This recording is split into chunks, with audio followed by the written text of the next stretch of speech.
Alright guys, Hayzink here, back with another Disgaearpg 7 Deadly Sins collab character breakdown. So this is going to be the final video of the 4 summonable units that come on the initial banner that comes on the 14th of October. If you've watched the other 3 videos and you've read the thumbnail or the title, you know who this video is going to be about. It's going to be about the best character of the bunch, in my opinion. Again, these videos are all my opinion. If you don't agree, that's fine. That's fine. Just let me know what you think in the comments down below. So, in this video, we are going to go ahead and talk about Meliodus, okay? So, Meliodus is the leader, the captain of the 7 Deadly Sins. He is a bit of a... He's a bit of a dirty boy, to be honest. There is a bit of history behind it. There is a storyline reason behind it, but it's a bit of nonsense, to be honest. He's a bit gropey, but I do like him as a character. I don't necessarily like those moments. I just find him a bit stupid. But Meliodus is the leader of the 7 Deadly Sins. He is on paper the most powerful of the 7 Deadly Sins, and Disgaearpg has not done our boy dirty. Before we go on and talk about him, if you haven't already, consider hitting that like button, the subscribe button, and all that good stuff. And before we talk about his actual kit, so before we talk about his abilities and stuff, I want to talk about his special weapon. So his special weapon, as you can see here, is Lost Vein, okay? This is obtainable from the story mission. If you check that video out, you'll know it's 300k points for you to unlock this. It's an R35 weapon, but it does come with a special skill attached. And it's almost like a mini ability. And basically, action gauge plus 25% to party after performing a normal attack, okay? So every time he does a normal attack, he's going to give action gauge plus 25 to every character on his team, okay? Just moving you up that little bit on the action gauge, which is good. It's like an extra bonus kind of thing. I must admit, I am a fan of that, and we will start to see more and more of these special weapons as we go forward in the game. So, enough about that. Let's start talking about Meliodus and talking about his kit. The owner of the Moving Boar Hat Tavern and the leader of the 7 Deadly Sins. He bears the dragon sin of wrath, okay? So that means he's a bit of a wrathful sort, if you know what that means. He likes to go and cause people some pain, lay down his vengeance upon them. Anyway, he is a sword-wielding character. Just like all the other Sins characters, he did get a buff. That buff is potentially a year away on Global, so I'm not going to be talking about that in this video, as I don't think you should base your summoning decisions on 1 year down the line. And who knows what will happen. I mean, they could lose licensing, anything. We don't strictly know if and when we will get those buffs. So for now, I'm just going to talk about the characters box fresh as you will summon them into your account on the 14th. If by some crazy chance we happen to get these characters buffed, I will eat my hat, because at the end of the day it will make no sense, because these characters would be broken versus the next 6 to 8 months worth of characters that we will have on Global. So I don't expect these characters to release buffed, so I'm not going to talk about them in their buffed state, okay? So first of all, we're going to have his NE0, his leader skill, so to speak, which is Captain's Orders, party attack and HP plus 13%. So, much like the other Sins, this isn't dependent on weapon mastery or anything like that.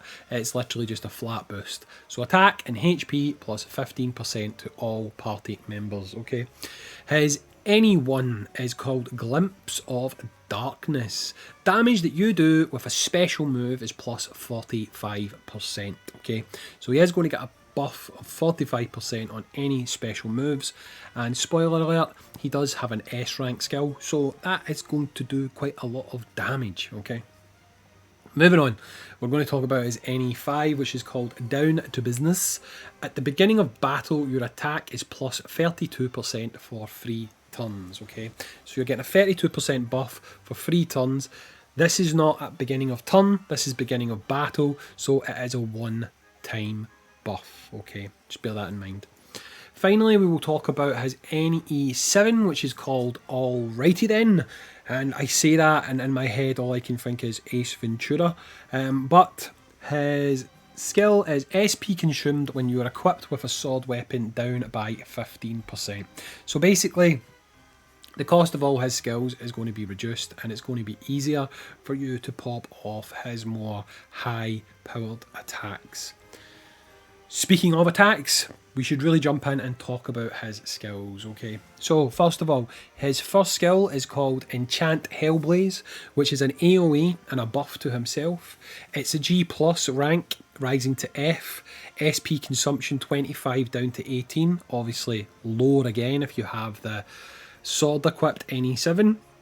It does apply fire elemental damage, and it gives a +5 attack boost to himself, okay? So that's quite good. I like skills that do that. His next one is called Demon Sword Lost Vein.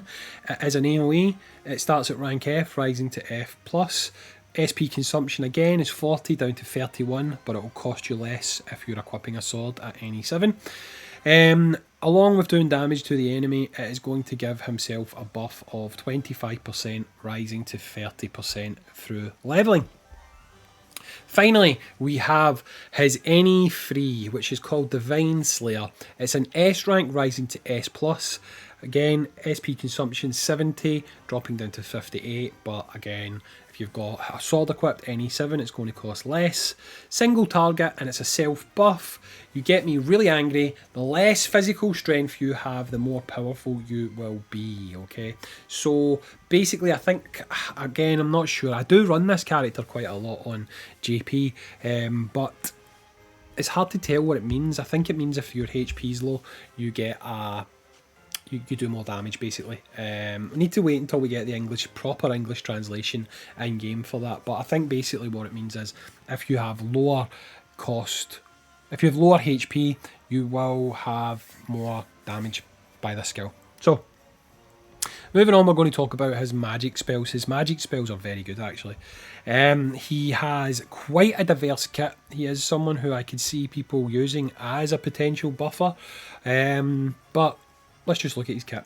So his magic spells. He has Braveheart at level 4. He has Shield at level 9. He has Magic Barrier at level 15. He has Mega Braveheart at level 22. I'm getting a bit hoarse, I need a drink. He has Mega Shield at level 30, which is good. Mega Shield's a good one to have. And he also has Mega Magic Barrier, which is essentially a magic version of Mega Shield at level 40. So you can see there that not only does Meliodus have the lower end requirement to get Mega Braveheart, he also has 2 skills after that are quite good and quite diverse anyway. So there will be a period of time where these characters, you can say they fall off a little bit, but most of them have stuff in their kit that means that you can build them for spells while you're waiting for the potential buffs to hit global. Now, the only reason I say potential is it's a year away, licensing issues, there's lots of stuff that could spring up in that time, so I just don't want to count my chickens that we're definitely going to get the buffs. I do expect to get them, but again, you never know with licensing when you're dealing with third-party companies. Anything could happen, so that's the main reason why I'm saying I don't want to talk about them in their buffed state, okay? So overall, I think it's pretty clear, at least in my opinion anyway, and again, if you guys don't agree, please let me know, but I think it's pretty clear that Meliodus is definitely the best of the Sins. He should be the best of the Sins. He is the leader of the Sins. The only misstep that I find with this, and I think they actually missed an opportunity here, Disgaea as a franchise, when you play the game, one thing that's really big in the game is countering, okay? Counter attacks. Meliodus has a skill called Full Counter in the anime, where if someone attacks him, he can reflect that attack back at them with twice the amount of damage, okay? And it's essentially a counter attack. And I feel like they could have used this collab to introduce a new mechanic to Disgaearpg, where counters became a thing, characters could have counters. I mean, they could have done it with fist characters, whatever they wanted to do, but one of their skills could have been like you use that skill and then the following turn you will have taunted people and you will have a counter mechanic so that they have to attack you and you can counter with great strength. I just feel that they could have done that. Apart from that, I think the character's really, really good. Like I say, I just feel that there was a bit of a misstep there, and they had a golden opportunity to add a new mechanic to Disgaea that Disgaea fans are used to anyway, and that would be counter-attacking. But anyway, guys, I've been Hayzink. I hope you've enjoyed this rundown of the first 4 summonable 7 Deadly Sins unit. Following this, we are going to have a showcase for Gopher. Gopher's obviously free to play, so I didn't include him in this first 4 batch. I'll give it a few days. I'm going to then cover the raid, telling you what you can expect, and then I'll cover Merlin, and I'll also cover King, so you guys are fully up to date. A few days after that, we'll probably then cover Devil Girl Elizabeth, and we will also cover Princess Leonis Etna, and that'll be you fully covered for the 7 Deadly Sin stuff. Obviously, when the banner drops, we'll be doing plenty of summoning and other things, but for now, I'm Hayzink. I hope you've enjoyed the videos, guys. Comment down below, let me know what you think. Like the video, sub to the channel, all that stuff that I always say as part of my corporate shilling on the channel. As always, guys, I hope you stay safe, stay healthy, and I'll catch you on the next Disgaearpg video. Peace out, dudes. Bye.